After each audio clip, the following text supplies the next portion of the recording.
91. At Gold Level Prefecture they watch lanterns on the 15th night. In mysterious flower cave, the Tang monk makes a deposition. How should one strive in the practice of Chan? Cut off quickly the wily horse and ape. 5 colors grow when they are firmly bound. A moment's stop will land you on 3 ways. If the sovereign elixirs caused to leak, jade nature dries up for such sloth and slack. Joy, wrath, care, and thought must be swept clean. Wondrous mystery is gained like nothing seen. We were just telling you about the Tang monk and his 3 disciples, who left the Jade Flower City and proceeded along a path safe and sound. In truth, the region befitted the name of ultimate bliss. After 5 or 6 days, they again caught sight of a city. What sort of a place is this again? The Tang monk asked Pilgrim. It's a city, replied Pilgrim. But the flagpole on the rampart has no pennant. We can't tell the name of this region. Let's wait till we get near and ask. When they reached the suburb outside the eastern gate, they saw bustling teahouses and wine shops on both sides of the street, and flourishing rice markets and oil stores. On the streets there were a few vagabonds. When they saw the long snout of Ju 8 rules, the gloomy countenance of Sha monk, and the red-rimmed eyes of Pilgrim's son, they had the travelers surrounded. Struggling to get a closer look at these strange visitors, they nonetheless did not have the courage to question them. The Tang monk was so nervous that he was, as it were, clinging onto his own sweat, for he feared that his disciples might cause trouble. They walked past several more alley entrances, but still they had not reached the city. It was then that they came upon the gate of a monastery with this inscription, Mercy Cloud Temple. How about going in there to rest the horse? Said the Tang monk. And beg for a meal. Good. Good. Replied Pilgrim, and the 4 of them all walked in. They saw noble treasure towers, soaring bejeweled thrones, a Buddha alcove above the clouds, and priestly chambers within the moon. Misty red swirls about tall pagodas. Dark green trees enshroud clean praying wheels. A true pure land. A false dragon palace.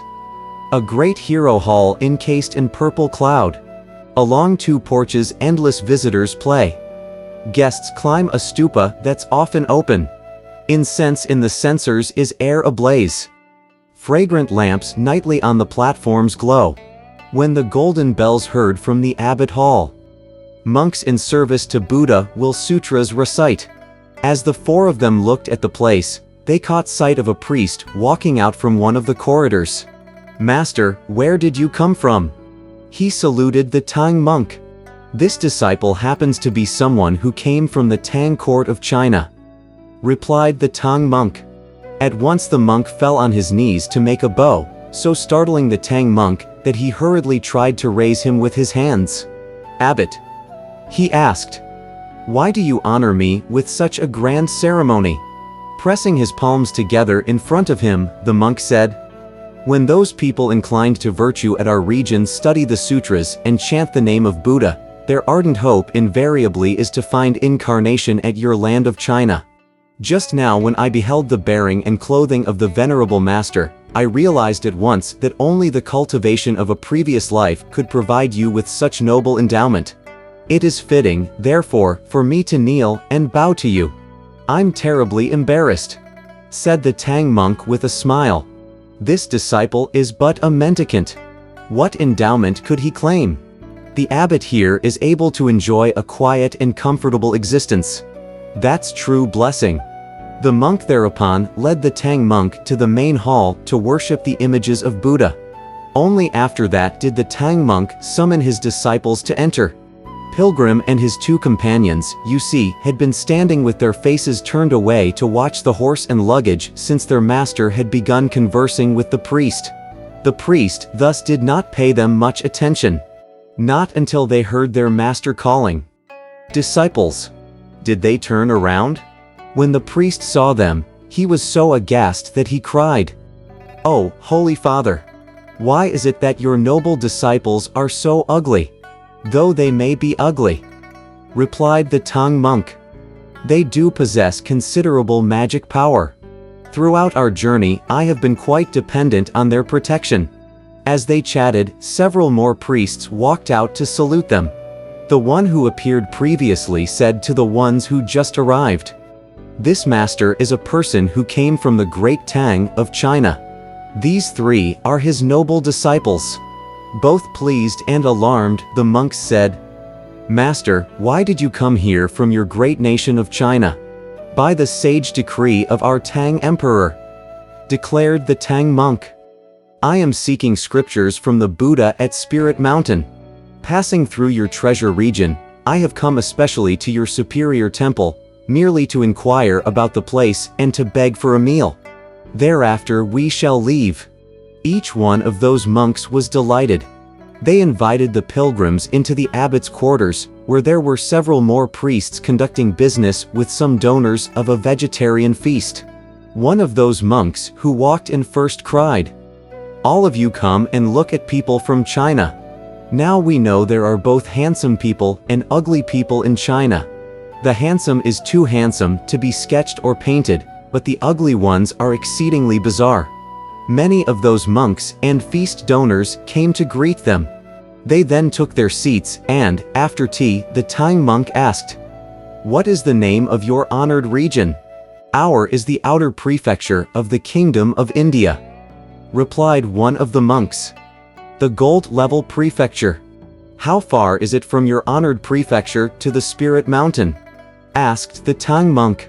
"It is about 2,000 miles from here to the capital," said the monk. "And this is a journey we ourselves have taken before. But we have never gone westward to the Spirit Mountain, and, not knowing the distance, we dare not offer you a fraudulent reply." The Tang monk thanked him. In a little while, they brought out a vegetarian meal, after which the Tang monk wanted to leave. He was, however, detained by the donors and the monks, who said to him, "Please feel free to stay for a couple of days, Venerable Master. Enjoy yourself till we have passed the Lantern Festival. Then you may go." Somewhat taken aback, the Tang monk said, "All this disciple knows on the road is that there are mountains and waters. What I fear most is running into fiends and demons. I have quite lost track of time. When is the fine Lantern Festival?" Smiling, one of the monks said, "The Venerable Master is preoccupied with the worship of Buddha and the realization of Chan, and that is why you have no concept of time. Today happens to be the 13th of the first month. By night, the people will be trying out the lanterns. The day after tomorrow is the 15th proper. We don't put away the lanterns until the 18th or 19th. The households of our region here are quite active and fond of excitement. Moreover, our prefect holds the people in great affection. So lanterns and lights will be set up high all over the place, and there'll be music all night long. We have also a golden lamp bridge, a relic of antiquity, but still a prosperous sight. Let the Venerable Fathers stay here for a few days. Our humble monastery can certainly take care of you." The Tang monk had no choice but to remain. That night a great salvo of drums and bells could be heard coming from the main hall of Buddha, when the faithful and the local residents arrived with their gifts and votive lanterns for Buddha. The Tang monk and his companions all left the abbot's quarters to watch these lanterns before retiring. The next day, temple priests brought in more food. When they had finished eating, they took a stroll together through the rear garden. A fine place indeed. The time is the first month. The season, a new spring. A fine, wooded garden. Of charms luxuriant. Rare blooms and plants of 4 seasons. Rows upon rows of summits. Before the steps lovely grasses stir. On old plum boughs fragrance rises. The red enters young peach blossoms. The green returns to fresh willows. Boast not of Gold Valley's opulence. Speak not of fellow Spring's soft breezes. Here's one flowing stream, where wild ducks appear now and then. We have 1,000 bamboos planted, on which the writers make no end of verses. The peony, the tree peony, the crepe flower, the magnolia, Their natures have just awakened.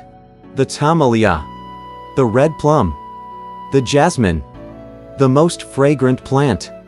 They first display their glamour. Though snow left on shady ledges retains its chill. Distant trees with mist afloat are brushed with spring. You see, too, deer glancing at their pond reflections, and cranes listening to strings beneath the pines. A few buildings to the east, a few buildings to the west, where guests may come to stay. A few halls to the south, a few stupas to the north, where monks in silence meditate. In the midst of flowers, there are a couple of towers for cultivation, their double eaves curving high up. Amid hills and streams are 3 or 4 demon smelting rooms, with neat tables and bright lattices. Truly a natural place of reclusion. There's no need to look elsewhere for Peng and Ying. After enjoying the garden for a day, Master and disciples also looked at the lanterns in the halls before going to watch the lantern shows. What they saw were cornelian floral cities, glass immortal caves, palaces of crystal and mother of pearl, like layers of brocade, and tiers of open-work carvings. As the star bridge sways and the cosmos moves, see how a few flaming trees waver, pipes and drums along the 6 streets, a bright moon atop 1,000 doors, and scented breeze from all households. Here and there scorpionid humps rear up. There are dragons leaving the ocean, and phoenixes soaring. Admire both lamplight and moonlight. What harmonious blend! Those troops of satin and silk,